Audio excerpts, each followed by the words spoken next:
The Retailers Association, a peak national industry body, it represents the retail sector, and that's the largest employment sector in the country.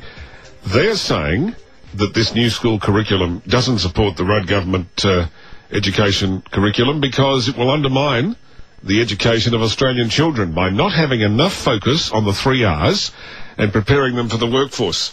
Let's talk to the National Executive Director of the Retailers Association, Scott Driscoll. Scott, I just want to clarify what it is you're actually saying. Were you happy with the previous curriculums? Are you less happy with the one they've got now, or didn't you like them both?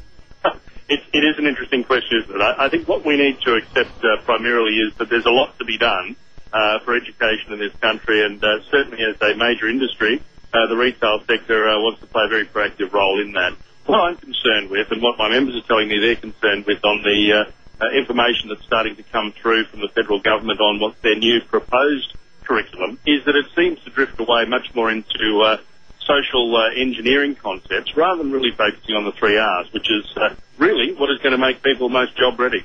Now, when you say drifting away to social engineering concepts, could you explain to the people of South Australia what you mean by that?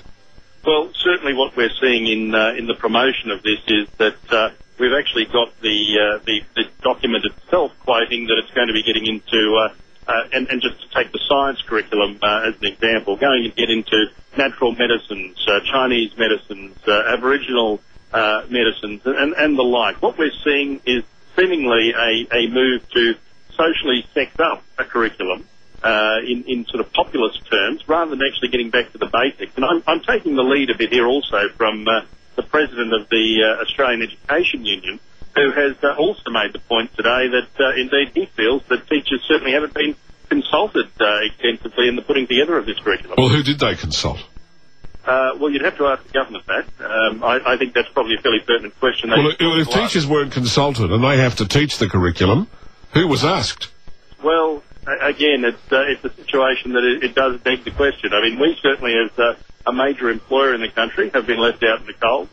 We've certainly got some things to say, as you've highlighted about this. I mean, we want to see progress on this. Don't get me wrong. We want to see positive change. But I think, I hear every day my members telling me about how difficult it is to be able to get new, particularly young employees, to even understand the basics. A lot of them can't spell. A lot of them can't add up. I mean, this is serious stuff that the government really needs to address, and leave the social stuff and the engineering and the sexy stuff of the day off to the side for a bit. This should be about bottom line education. I noticed that in your release you are quoted as saying, Australian children need the knowledge and skill sets to get a job, not to be preached to about social engineering issues that are the focus of the government of the day.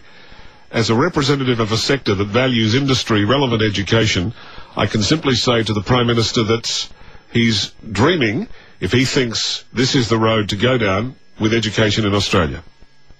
Look, I think that certainly represents the feeling of my members. It's certainly the frustration that I've been hearing about over the weekend in consultations with member groups that I've got, that really, let's start getting back to basics. Let's start getting some results into the curriculum so that, kids are leaving school, being able to read and write and add up to the level that I think most people in our society would expect.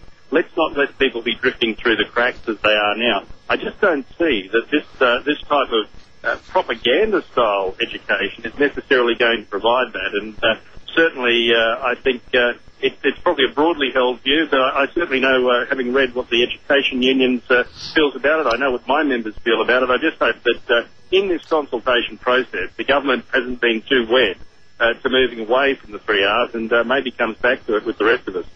All right, Scott Driscoll, thank you.